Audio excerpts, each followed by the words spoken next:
Hello, how's everybody doing this afternoon? I hope this Friday's going good for everybody and you're all enjoying yourselves and having a good day. Um, so yeah, here we are, Mark 5.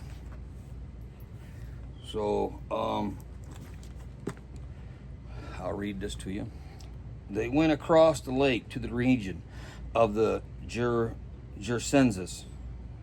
When Jesus got out of the boat, a man with an impure spirit came from the tomb to meet him.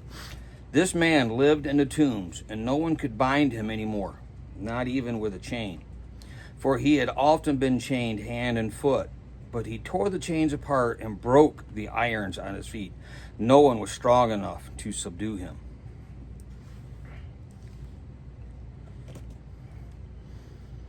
Night and day among the tombs and in the hills, he would cry out and cut himself with stones. When he saw Jesus from a distance, he ran and fell on his knees in front of him. He shouted at the top of his voice, "What do you want with me, Jesus, Son of the Most High God? In God's name, don't torture me." For Jesus has said to him, "Come out of this man, you impure spirit." Then Jesus asked him, "What is your name?" "My name is Legion," he replied, "for we are many." And when he begged Jesus again and again not to send them out of the area, a large herd of pigs was feeding on the nearby hillside. The demons begged Jesus, "Send us among the pigs. Allow us to go into them." He gave them permission, and the impure spirits came out and went into the pigs. The herd, about 2,000 in number, rushed down the steep bank into the lake and were drowned. Those tending the pigs ran off and reported this to the town and countryside, and the people went out to see what had happened. When they came to Jesus, they saw the man who had been possessed by the legion of demons, sitting there dressed in his right mind and clothed. They were afraid. Those who had seen it told the people what had happened to the demon-possessed man, and told about the pigs as well. Then the people began to plead with Jesus to leave their region. As Jesus was getting in the boat, the man who had been demon-possessed begged to go with him. Jesus did not let him, but said, "Go home to your people and tell them how much the Lord has done for you, and how he has mercy on you." So the man went away and began to tell Decapolis how much Jesus had done for him, and all the people were amazed. Jesus raised a dead girl and heals a sick woman. When Jesus had again crossed over by boat to the other side of the lake, a large crowd gathered around him while he was by the lake. Then one of the synagogue leaders, named Jairus, came, and when he saw Julius, he fell at his feet.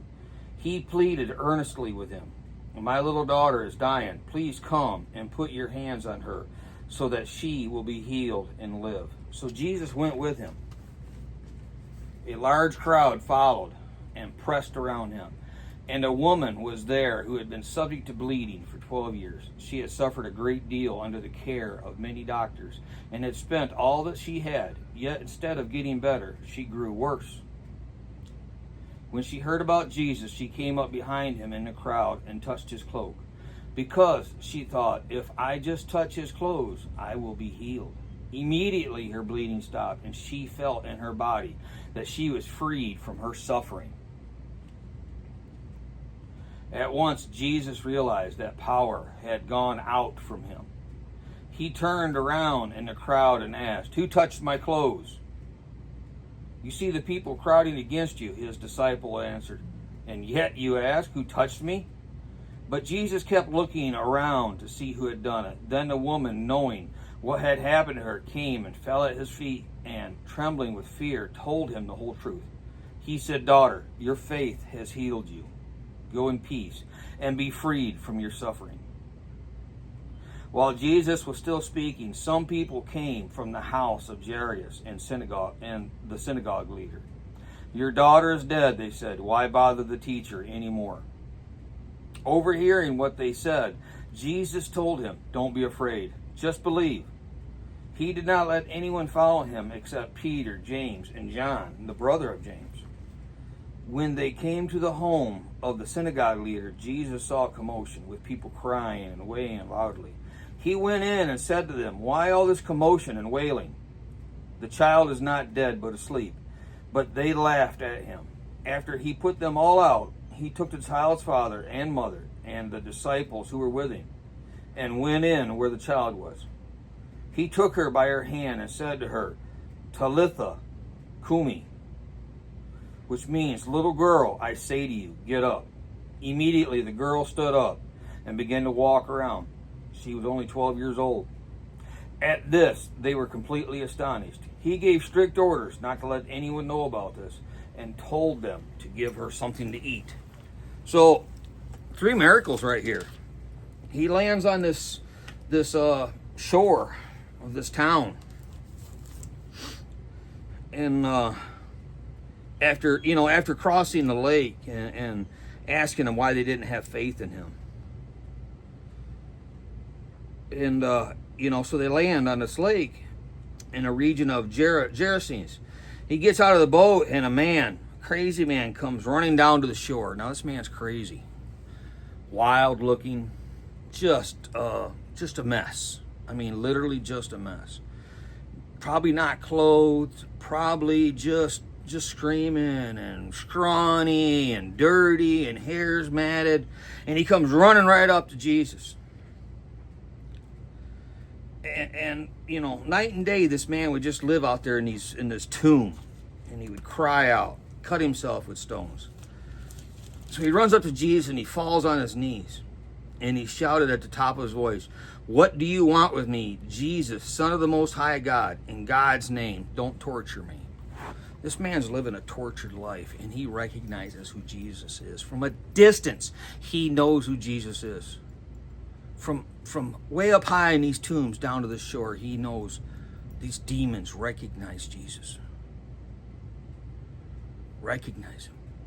And he runs right up to him. "Don't torture me, God. Please don't. Son of God, don't torture me anymore. Just ignore me and go on about your day. I just can't take no more." And Jesus recognizes it. And he says, "Come out of this man, you impure spirit." Then he says, "What is your name?" "My name is Legion," he replied, "for we are many." And there's many, many demons in this man. And he begged Jesus again not to send them out of the area. So these demons are begging Jesus not to send them away because they're in this man. They're scared of him. They don't want to be sent away. And he commands them to leave. He gives them permission to go among the pigs. The demons are so afraid of Jesus that they ask to lead this man. And they go out to this herd of pigs, this herd of swine. And immediately the pigs just run off this cliff and into the lake and were drowned. Now the shepherds that seen this, they're scared. They don't even know what to think. At this point, they don't even know who this man is. He just commanded these demons to leave this known crazy dude that lives in the mountains. And their whole herd of sheep dive into the lake, or pigs dive into the lake. And so they run home. Shepherds run home, and they tell everybody about it. And this whole town comes running out there to the lake to confront Jesus, to see who he is.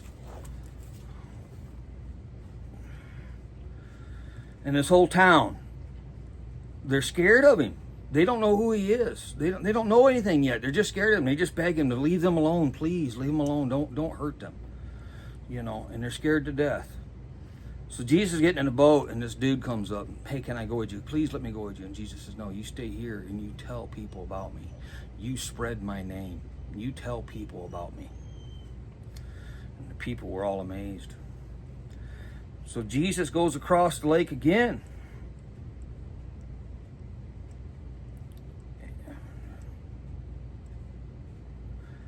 And there's a large crowd gathering while he was by the lake. And then one of the synagogue leaders named Jairus come. And when he saw Jesus, he fell to his feet. He recognized him too immediately. And he fell to his feet. He said, please, God, come heal my daughter. Come heal my daughter. She is dying. And we can't do nothing. She is next to death. Please come heal her. So Jesus goes into this town. And now he's getting swamped. I mean, there's people around him. There's this big crowd. The disciples are keeping people pushed away so Jesus can move forward. And this lady touches Jesus's tail of his cloak, his garment that he has on. Just reaches up and touches it, because she knows if she touches it, just the mere act of touching it, she's going to be healed. And Jesus stops. He says, "Who touched me?"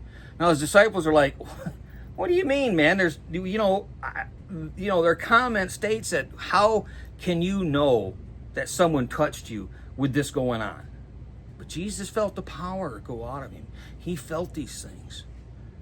And this lady comes forward and she confesses what she did. And he picks her up.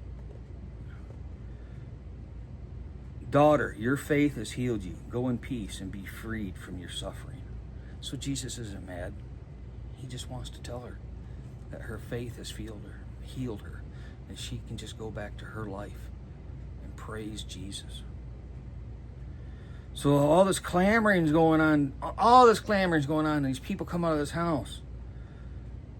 And they yell at Jairus, "Your daughter is dead. Why bother the teacher anymore?" They're telling him, "Hey, look, she's already dead. Just leave him alone. Come up here, mourn with us, because she's gone." Jesus says, "Take me to her." So he goes there with Peter, James, and John. And they go into the home, and there's people in there, they're crying and wailing. And he's like, "Why is all this commotion and wailing?" And they're saying, "Look at him, the child is dead."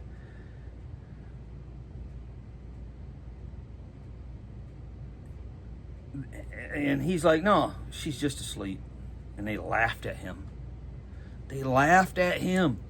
Whether they recognized who he was or not, they still did not have the faith that they needed to have. And they literally laughed at God. They laughed at Jesus. Because Jesus like, "She's not dead, she's just asleep." But to them, she was dead.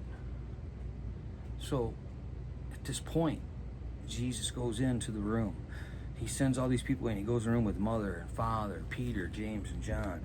And he lays his hand out and grabs her hand. And he says, "Talitha Kumi," which means, "Little girl, I say to you, get up." So he doesn't even acknowledge that she's dead, because she's not to him. She is just merely asleep. He tells her, "Get up, let's go." Not that, "Hey, you're healed, you're okay," nothing like that. Just this pure confidence, this pure knowledge that she's okay. And not only does she get up and she walks around, but Jesus doesn't stop there.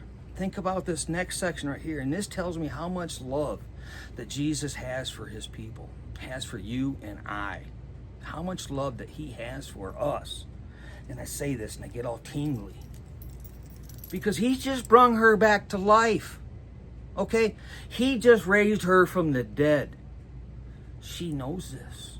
Everybody else in the room knows this. But here's the next step. Jesus says, "Go get her something to eat." That's his level of caring.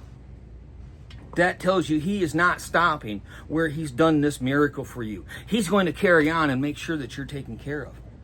He healed this child. He brought this child back from the dead. And what's his concern? That she needs to eat. Because to him, it's just a blink of an eye. To him, it's a miracle, but it's just whatever, it's day-to-day stuff. He could do it every day if he chooses to. And then he tells his parents, "Hey, don't be talking about this." Why? Because the world isn't ready.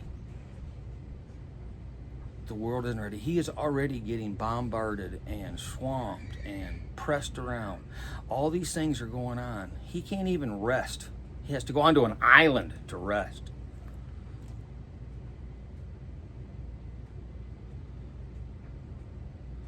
So think about that. What a lovely Lord we serve. I pray all of you have a good day and have a blessed weekend and a safe weekend. I'll talk to y'all later.